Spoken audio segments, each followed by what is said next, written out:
Welcome to the HeartStream Musings podcast, a podcast to help you on your journey of self-love. I'm your host, Lisa Mae Francisco, a self-love coach and inner child guide. In the podcast, we'll dive deep on how to heal your inner child wounds, break your relationship patterns, and liberate your truth so you can claim the relationships in life that you deserve. Thanks so much for listening. I'm super excited that you're here.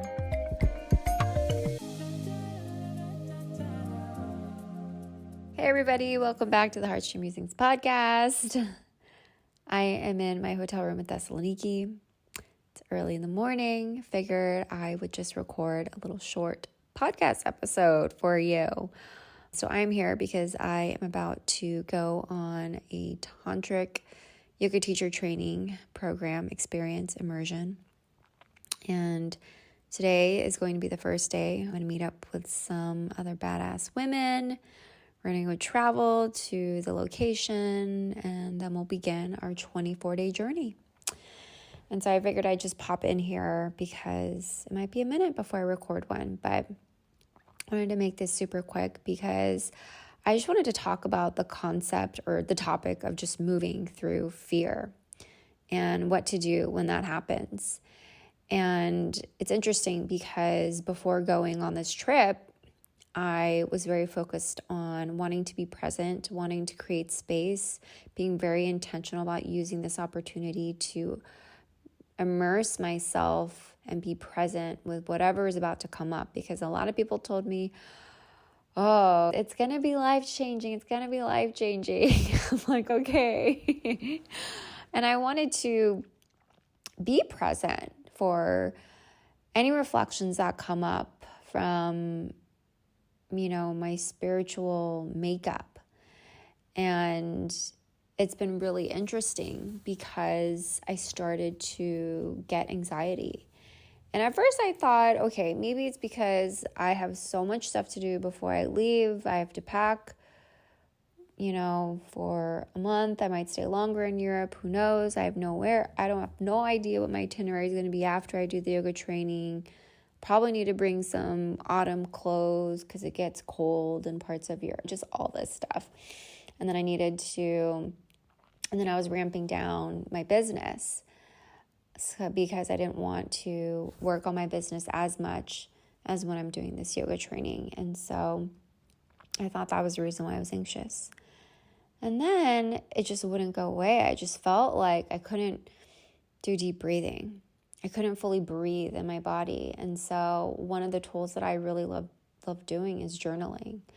I am a very introspective person. And so for me, after the journaling session, I was able to realize, it's because I'm embarking on a new cusp in my life. And so right now, I feel like I'm in that liminal state of ending a chapter and starting a new one, but not knowing what that new one is going to look like and being completely open. And so that is the most important time when you're about to embark on change, is when you have the quiet space to reflect. And it relates back to this podcast I did recently with my dear friend Erica Lim. She's a death doula. Right? And so it's how do you create ritual around the endings of your life and the beginning of your life and in moments, because we are, cyclical creatures. Our lives are seasonal. There's a lot of deaths and rebirths. And how do you honor the different you that shows up? How do you welcome it into your life? And what is that inheritance? What is that thing? What are the things that you want to take away and bring into this new life that you're calling in? And how do you move past the fear? And how that kind of happens a lot in transitions. And so that's what I'm going to talk about, is just moving past the fear, how to honor yourself, honor different parts of yourself when these things happen.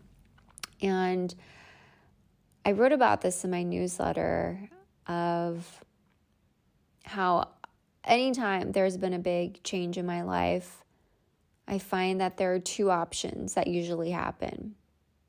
The first one is self-sabotage. comes from getting what you want, right? And then all of a sudden you get it, you realize the universe actually listened, it delivered, and you're thinking, oh shit.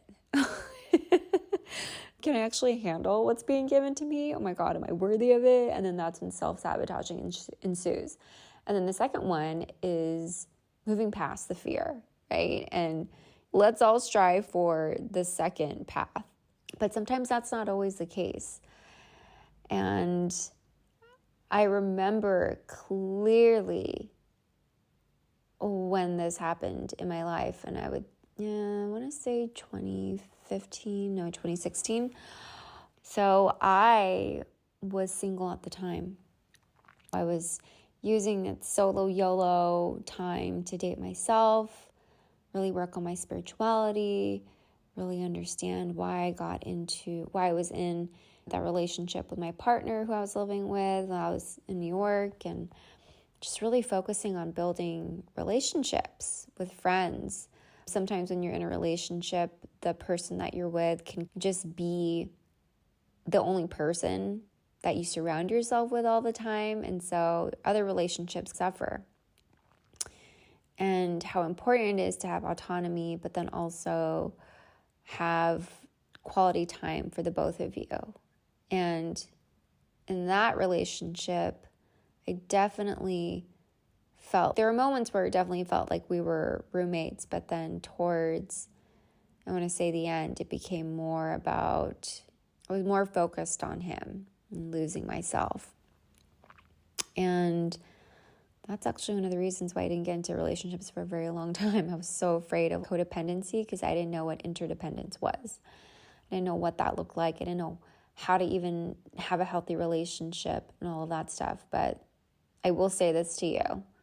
As soon as you get healthy, you yourself as an individual, you will have a healthy relationship because you won't tolerate unhealthy dynamics. You'll understand, and that just won't be hot or appealing to you. You'll just be like, this is bullshit. Maybe that's like the old version of you that would have liked it, but the new version's, no, we're not doing this. We didn't do all that work to go with like that type of relationship. And so anyways, I just remember I was dating all these people, and some people that I definitely questioned of, oh my God, I can't believe they like me. Like I just had low self-esteem. I was really insecure, and I have all these feelings in my head right now. I'm just going to spew it out. And I also think a lot of people are surprised when I say I'm insecure because they just have this idea that I'm just so confident. But I think a lot of people just don't talk about their insecurities. So that's why you just assume that you're matching their insides to their outsides. That if they look like they have their shit together, that their insides are together. But no, it's just all a front, right? Fake it till you make it. But I also learned move a muscle, change a thought. So act your way into right thinking. But anyways, yeah, like the guys that I dated before, I just felt so insecure. And so any guy that had a really good job that would basically I just had low standards. We've all been there. And I was doing this year of not only dating myself, but leveling up, dating other people who are of higher caliber. And I remember my ex came back into my life. And I had this period of, wow, I can continue down on this path of, it's like the lightness of my life versus the darkness. I don't know. It's so black and white fucking thinking. And I realized, I don't know why, but the old version of me is more appealing because I know what's going to happen. And you hear it all the time, right? Of how that's why people don't change, because the fear of the unknown is greater than the fear of the known. And so let me just keep on doing the same shit that I'm doing because I know what's going to happen. Nothing's going to require any type of fucking change, even though I desire that one thing in my life, but I don't want to do the work to do it. But I low-key want to, but I'm too scared to do it. So I'm just going to like stay small and pretend to be small and like all this stuff. And so that's what ended up happening. I ended up like going back to my ex, and I was totally self-sabotaging. Then it became like another summer of, oh my God, codependency. It's like my codependent summer. It was so bad. And I just remember being in that period of, wow, I knew deep down in my heart, I knew I shouldn't be going back, but I just had to test it out again, right? It was like the test that I needed to see if I had outgrown it. And clearly the universe fucking bitch slapped me through that whole experience of, girl, we are getting you out of there. You failed the fucking test. You cannot get yourself out of this. So we're going to create all these crazy fucking circumstances to get you out of there. I was like, all right. But that summer definitely taught me a lot. It totally did. And because I had gone to the depths of my soul of that codependency of my ex at the time, he had gotten back into drinking again when he was sober for a while. And I just remember my life just slowly came about. Oh, is he drinking? Is he not drinking? All of this stuff. And I was just so focused on him that I forgot about myself. I wasn't even taking care of myself because it was all about trying to get him sober. And when I look back, I'm like, oof, girl, there's more to your life than taking care of someone else. There's more purpose to you than being there for someone else. Be there for yourself, girl. And, I often see this a lot in how people, sometimes I talked about it before, having that case of the he's, where every single time I talked to you, it might be, oh, he's doing this, he's doing that, and it's really, we just have to put the focus back on you. And sometimes it's easier said than done, right? It's hard when you're in that situation and you're worrying about someone, you're caring about them. But when I notice that I am caring too much about someone else, then that is when I know that I've taken a step back and I've regressed, and I will say that. And so anyways, back to my point. So what ended up happening was I just found myself in that state of, oh, I can either leave the relationship or continue down this path. And it got to a point where I was like, dude, I couldn't even fucking recognize myself.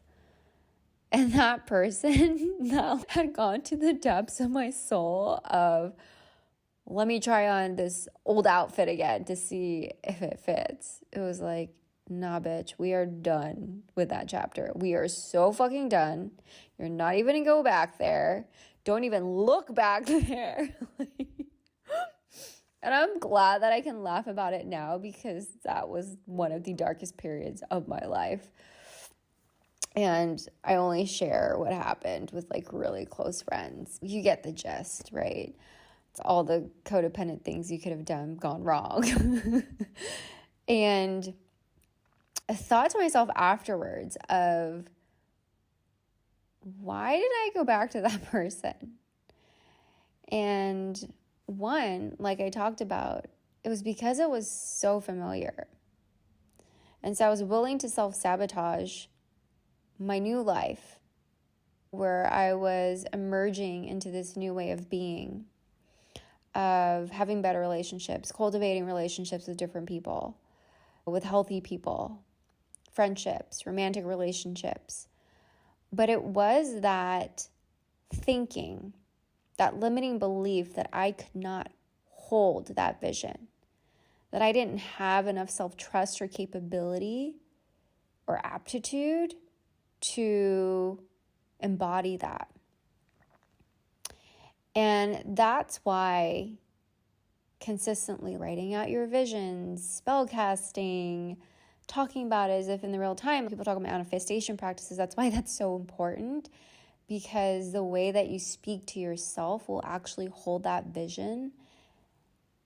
And if anything, our thoughts and beliefs always create our reality. And so if you can think or act your way into right thinking and think your way into right thinking, then you have a shot. But there also comes that fear. And that comes with the self-awareness. I didn't have the self-awareness at that time because I think I was just operating from fight or flight. I was just so happy that my ex at the time wanted to get sober again, and I just held on to the vision of us having our old life back together rather than the new vision of me being happy without him and having a fulfilling life, that I chose the old vision. And I didn't have that practice of this self-awareness of, oh, is this a fear that's coming up that's helping me choose this? Is my fear directing my decision? Or is it hope? Is it excitement? Is it this excitement for this emergent way of being holding that vision for me? And anytime that you are just in this phase of a chapter ending, a new chapter beginning, definitely take the time to create intentional space to reflect on that inheritance of what you want to keep. Because, and I don't want to say, had I done that, shoulds or whatever. There are no failures in life. It's just you doing you, and you learn from it along the way. I was watching this TikTok and I heard Amal Clooney say, the only failure in life is just you not trying. If you tried and you quote unquote failed, that's a fucking win because you tried. And so that's how I'm operating and reframing failures in my life. And yeah, there are no failures to me. It's just, mistakes I made, and then I learn, and then I teach others. That's what happens. And so this period of just back to where I am in the current moment of moving through the fear. So I had a lot of anxiety, and it was about just like this emergent way of being afterwards, because when people were projecting, oh, your life's going to be so life-changing now afterwards. And, oh, what do you want to do? Do you want to become a teacher afterwards? And the whole reason why I'm doing this is actually for my spiritual development. Do I know if I want to be a teacher afterwards? I don't know. Ask me in a month or two. But that's the thing. I am creating time and space for me to reflect and digest and to integrate and decompose. And I love that it's actually aligned with the autumn season that's coming up. It's a time for us to recalibrate to those slower energies, because essentially what we're doing is making way for the winter season where we can truly rest and hibernate before we move into spring. And so I love being able to work with the seasons and cycles of my life and attune it to the actual seasons of the Northern Hemisphere where I live. And that's where this magic comes from. And not only have I been able to see it in different parts of my life, but being able to witness it in others. And one of the things that I really love about my partner is how, or just our relationship, like our relationship, obviously, like I love him, I'm with him. And I don't talk about our relationship as much. But anyways, I'll talk about it now. What I really love about the beginning stages of our relationship was just, especially him, because he led with a lot of bravery. He was the first one to share how he felt about me. So he really led and paved the way for creating this intimacy, right? Of not being afraid to share how you're feeling. And he was very emotionally available with his feelings. He didn't have a hard time expressing how he felt at all. And that's what I really loved about him. And so he really showed and led me by example how he felt about me in the very beginning, was very direct in our relationship and how he wanted to be with me and all of that stuff. And I remember when things started getting really serious, I was living with him in Denmark at the time, and he just had this moment of, oh shit. He had his freak out moment of, oh my God, I am so in love with this girl. And it's that moment that we all fucking experience before we fall in love, right? People say, oh yeah, I could be in love, but then falling in love is crazy, because that's when you're actually admitting that someone can hurt you. And I see this happen to a lot of people, even some clients, where they are not fully able to let people penetrate their heart or be in the relationship because their ego is running the show, and their fear of being rejected or abandoned kicks in, and so they will self-sabotage. That's how self-sabotaging comes up in relationships. So in the earlier example I gave, it was self-sabotage from healthy relationships, and so I chose one that was toxic, going back to my ex because that dynamic was familiar. And so sometimes what I'll see is people not fully being in a relationship, they'll just bow out or become avoidant because they want to avoid the feelings of rejection or abandonment that might ensue when you become super intimate with someone, and the fact that they have the quote unquote power to hurt you, right? It's very natural to think that when you're in a relationship that there will be a shift in power dynamics. And the thing is, it's a fear that happens a lot, but how do we look at it and reframe it as a way to say, wow, I'm letting someone actually see my insides. I'm letting someone actually get close to me and see who I am and experience who I am. And it's so interesting because, and I used to scoff at this all the time about intimacy, of how I just thought it wasn't cracked up to be what it is. I used to think, won't that be boring? Being with the same person all the time? What about fun? What about lightness? And you get into a routine, and I just thought that was boring. And I would have these conversations with my therapist, and that was the biggest thing that I worked with her in our time together, was just my fear of intimacy, because I felt so hurt from previous relationships. And obviously my track record wasn't that great, and I had low self-esteem and all of that stuff. And I did a lot of fucking inner work. When people, you want to know what the magic secret is to attracting a relationship, a healthy relationship? It's just doing spiritual work and getting healthy yourself. That's it. Doesn't matter the clothes you buy, how many pounds you lose, how you look, any degrees you have, how much money in the bank you have. Although, yeah, if you want to have a family, it's nice to have financial stability. But honestly, it's just keep doing you, focusing on you, and it'll appear. I swear by that. I honestly swear by that. However long it takes. To me, I'd rather be alone than be with a person just to fill the void of loneliness. But I'm glad I waited. Anyway, and so that's what a lot of people will do. They will focus on other things. And for me, I just remember, God bless his soul, he had that moment of, oh my God, this girl could like actually make or break me. Giving your heart to someone, opening up to someone, and letting them know your insides, and letting them know the vulnerabilities, letting them know your hiding places, letting them know your ugly sides, letting them know your loving sides. And this journey of, I can't even believe I'm going on this like tangent right now, but it's just where it wants to go. But this journey of just being so intimate with someone, I think that is the best experience. And a lot of people are trying to find this right way of, is it going to work? Or I want someone to be like this. And it's just, it takes you away from the present moment, honestly. And definitely, I remember when my partner came to me and he expressed that to me, of how he was nervous of opening his heart to me and what that meant in our relationship, of allowing someone the possibility to hurt you again. And I see this a lot with men, that they get heartbroken by one chick,